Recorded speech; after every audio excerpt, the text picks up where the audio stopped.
Bab ke-22. Nanti malam kita ada undangan makan malam dari keluarga Vira. Papa harap kau bisa datang tepat waktu. Tuan Adnan menyampaikan undangan keluarga Vira pada Abhian sebelum mereka pulang kantor. Abhian terkejut mendengarnya. Alisnya berkerut dan menatap wajah ayahnya. Kenapa mendadak, Pak? Aku tidak bisa. Aku ada urusan lain. Abhian langsung menolak. Batalkan. Makan malam dengan keluarga Erik lebih penting dari hal lainnya. Tegas Tuan Adnan dengan sikap yang tak mau dibantah. Malam ini Abhian ada janji dengan Kemala untuk makan malam, dan bagi Abhian janji dengan Kemala lebih pengen dari makan malam dengan keluarga Vira. Tetapi sepertinya ayahnya sedang tidak ingin dibantah saat ini. Terlihat dari wajah kaku dan tegas Tuan Adnan yang berlalu lebih dulu meninggalkan Abhian yang masih termangu. Datang dulu ke rumah kita, berangkat malam pukul 7 nanti. Jangan sampai kau tidak datang. Tuan Adnan mewanti-wanti sebelum pergi. Abhian tidak menjawab. Dia hanya mengembuskan napasnya ke udara menahan kesal. Abhian pun segera pulang. Sesampainya di rumah Kemala menyambutnya dengan senyum riang. Tumben kau pulang tepat waktu, Mas. Tanyanya sembari membantu membawakan tas kerja milik Abhian. Sedang tidak begitu banyak pekerjaan di kantor, jadi aku bisa pulang lebih awal. Jawab Abhian dengan letih. Berarti kita jadi makan malam bersama? Ya, Mas. Kemala terlihat begitu antusias. Abhian tertegun mendengarnya. Ia merasa bersalah karena meskipun pulang tepat waktu dia tetap tidak bisa makan malam dengan Kemala. Hal ini disebabkan karena ia harus menghadiri undangan makan malam dari keluarga Vira. Kemala, aku minta maaf karena malam ini aku harus pergi dengan orang tuaku. Ada undangan makan malam dari koleganya, ucap Abhian dengan ragu. Dia tidak ingin membuat kecewa Kemala yang sebenarnya sudah ia janjikan untuk makan malam bersama malam ini. Senyum pun perlahan memudar dari wajah Kemala. Terlihat gadis itu sedikit kecewa setelah mendengar kalau mereka batal makan malam. Tetapi kekecewaan di wajah Kemala hanya berlangsung sebentar saja. Untuk selanjutnya wanita itu pun tersenyum dan menghampiri Abhian. Tangannya terulur untuk membantu pria itu membuka dasinya. Tidak apa-apa, Mas. Kita bisa makan malam bersama lain kali. Sekarang kau pergi saja bersama orang tuamu. Sepertinya acara makan malam kalian lebih penting. Apa ini menyangkut masalah pekerjaan? Tanya Kemala dengan penasaran. Lagi-lagi Abhian tertegun. Sebenarnya dia tidak tega untuk membohongi istrinya ini. Tetapi dia tidak mungkin mengatakan kalau makan malam ini dilakukan karena acara perjodohan yang dilakukan oleh ayahnya dengan keluarga Vira. Dia tidak ingin Kemala menjadi salah sangka kepadanya dan berpikir macam-macam. Iya. Makan malam ini berhubungan dengan pekerjaan. Abhian terpaksa berbohong. Baiklah, kalau begitu aku akan membantumu menyiapkan pakaian. Kemala bergegas naik ke lantai atas dan masuk ke dalam kamar. Ia memilihkan setelan jas terbaik untuk Abhian. Sementara lelaki itu membersihkan dirinya di kamar mandi. Mas, sudah aku siapkan semuanya. Kau pasti akan terlihat gagah dengan setelan jas ini. Kemala menunjukkan setelan yang ia pilihkan. Tidak usah terlalu istimewa, sayang. Tampil apa adanya saja. Tidak boleh. Kau harus tampil menawan agar klien kerjamu yakin kalau kau berkompeten. Kemala menggelengkan kepala. Dia tidak tahu kalau Abhian akan makan malam dengan calon mertunya.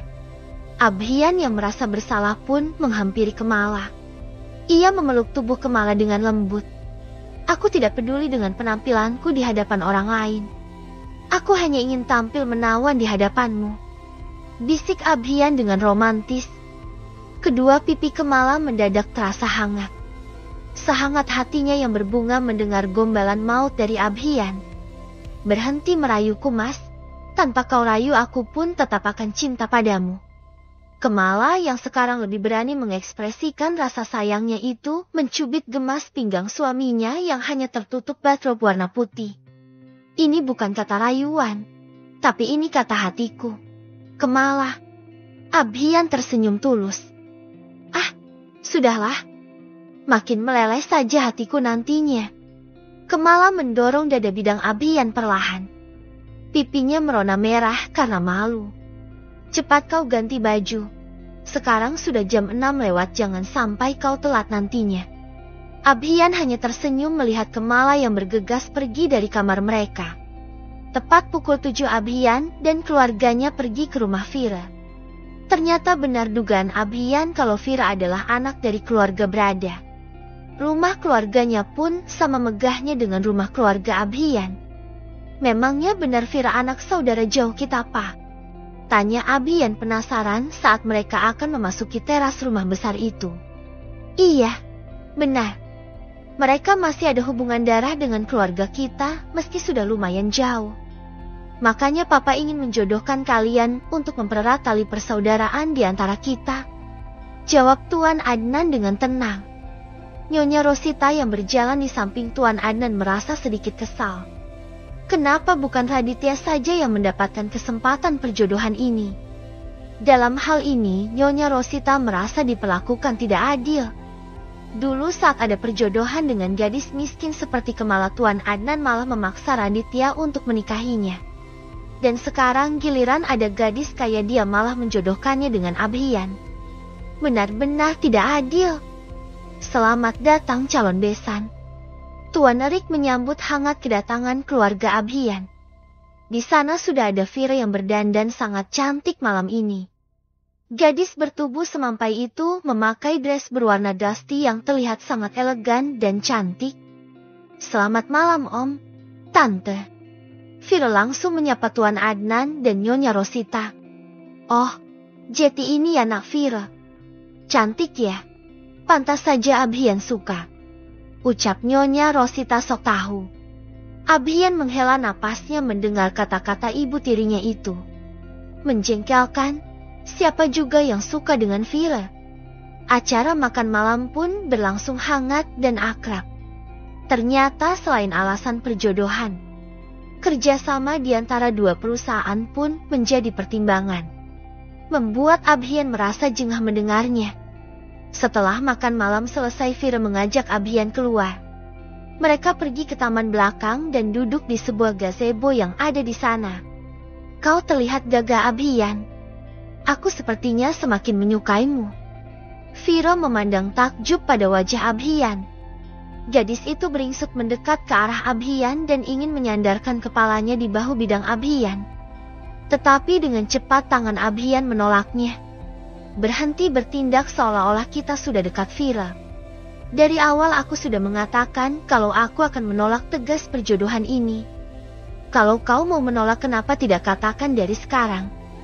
Vira seolah mencibir Abhian. Aku masih menunggu waktu yang tepat untuk bicara dengan ayahku.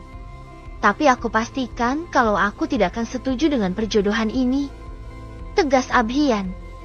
Apa dengan mengatakan hal ini kau berharap aku akan membantumu untuk menolak perjodohan ini? Vira seolah tahu apa isi kepala Abhian. Kalau kau mau melakukan hal itu, kenapa tidak? Kita sama menolaknya dan itu pasti akan lebih baik.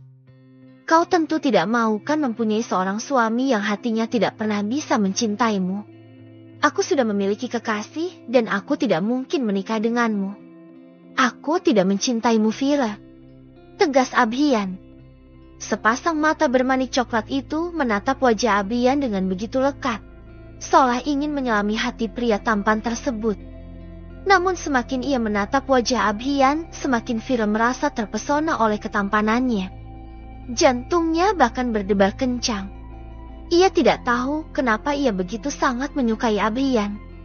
Aku jadi penasaran mengenai perempuan yang telah merebut hatimu. Seperti apa tampangnya? Apa aku boleh berkenalan dengannya? Tanya Vira penasaran. Untuk apa? Kau tidak perlu berkenalan dengannya. Tolak Abhian. Entahlah ia merasa curiga kalau Vira menemui Kemala. Ia tidak ingin Vira mengatakan hal yang tidak pada Kemala. Aku hanya ingin memastikan kalau kau memang benar-benar mempunyai seorang kekasih, bukan hanya sekedar alasan untuk menolak perjodohan ini. Kilah Vira. Abhian mengerutkan keningnya. Viro ini adalah tipe gadis yang cukup gigih dan tidak gampang percaya. Aku tidak berbohong. Aku memang mempunyai kekasih dan aku sangat mencintainya. Dia wanita cantik bernama Kemala. Kemala? Nama yang cantik. Apakah orangnya juga cantik? Apa dia lebih cantik dariku? Viro terlihat tidak percaya kalau Kemala lebih cantik darinya. Sekali lagi aku tegaskan, kalau kecantikan bukanlah jadi tolak ukur untuk aku mencintai seorang wanita. Bagiku kecantikan hati adalah yang paling utama. Viro termangu. Dia semakin merasa penasaran dengan sosok Kemala yang telah menjadi penghuni hati Abhian, hingga sulit baginya untuk bisa masuk ke dalam hati Abhian. Baiklah kalau begitu aku akan mempertimbangkan semuanya, ucap Viro pada akhirnya. Ia menatap misterius wajah Abhian yang terlihat lega. Jangan macam-macam pada Kemala. Aku tidak akan tinggal diam jika kau menyakiti Kemala, ancam Mers. Viro tidak menjawab, ia hanya tersenyum tipis.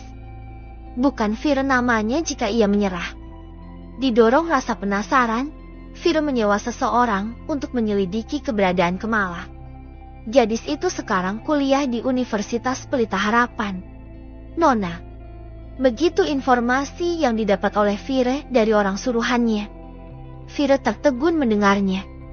Universitas Pelita Harapan adalah salah satu universitas terbaik di negeri ini dan Kemala adalah salah satu mahasiswi di sana. Hal itu membuktikan kalau Kemala bukanlah gadis bodoh. Otaknya cukup pintar hingga dia bisa mengenyam pendidikan di sana. Rasa penasaran Viro semakin menjadi hingga ia nekat mencari Kemala di kampusnya. Dengan berbekal foto yang berhasil didapat oleh informannya, Viro pun akhirnya berhasil menemukan Kemala. Saat itu, Kemala baru saja keluar dari kampusnya dan hendak pulang ke apartemen Abhian. Namun saat ia hendak memberhentikan taksi, tiba-tiba saja Viro keluar dari mobilnya dan menghampiri Kemala. Hai, Kemala. Viro melambaikan tangannya untuk menyapa Kemala. Sontak Kemala yang tidak mengenal Viro pun terlihat terkejut. Dahi gadis itu berkerut dengan kedua mata yang tertuju lurus ke arah gadis dengan pakaian yang sedikit seksi tersebut. Siapa ya? Tanya Kemala. Ia menyangka kalau Viro itu adalah salah satu teman kuliahnya. Apa benar namamu Kemala? Tanya Viro untuk memastikan lagi. Iya benar. Mbak siapa? Kemala dengan sedikit bingung bertanya balik pada Viro. Tapi bukannya menjawab, Viro malah mengitari tubuh Kemala sembari memperhatikan penampilan gadis itu. Saat itu, Kemala hanya memakai celana jeans dengan t-shirt berlengan pendek warna putih. Berkesan polos dan sederhana. Ternyata biasa saja. Viro memindai sosok Kemala dari ujung kaki hingga ujung kepala. Tak ada satupun yang luput dari pandangannya. Kemala tidak mengerti kenapa perempuan itu memindai dirinya seperti itu. Ia sedikit ketakutan dan mulai berpikir buruk pada Viro. Viro mencibikkan bibirnya. Kepercayaan dirinya tumbuh melihat penampilan Kemala yang seperti itu. Tak ada yang perlu dikhawatirkan dari sosok Kemala. Ia merasa kayau dirinya jauh lebih cantik dari Kemala. Dia tidak menyangka kalau Abhian akan memilih gadis seperti itu untuk dijadikan kekasihnya. Viro pun tersenyum sinis dan melipat kedua tangannya di depan dada. Aku heran kenapa Abhian bisa tertarik pada gadis sepertimu. Viro berdiri di depan Kemala yang mematung. Mendengar Viro menyebut nama Abhian, Kemala pun terdiam. Sepasang mata besarnya membalas tatapan Viro dengan berani. Meski perasaannya mulai tidak enak, tetapi Kemala bersikap untuk tetap tenang. Kau siapa? Dari mana kau tahu namaku? Tanya Kemala. Abhian yang mengatakannya padaku. Perkenalkan, namaku Viro. Aku calon istrinya Abhian. Viro mengulurkan tangannya pada Kemala. Bersambung.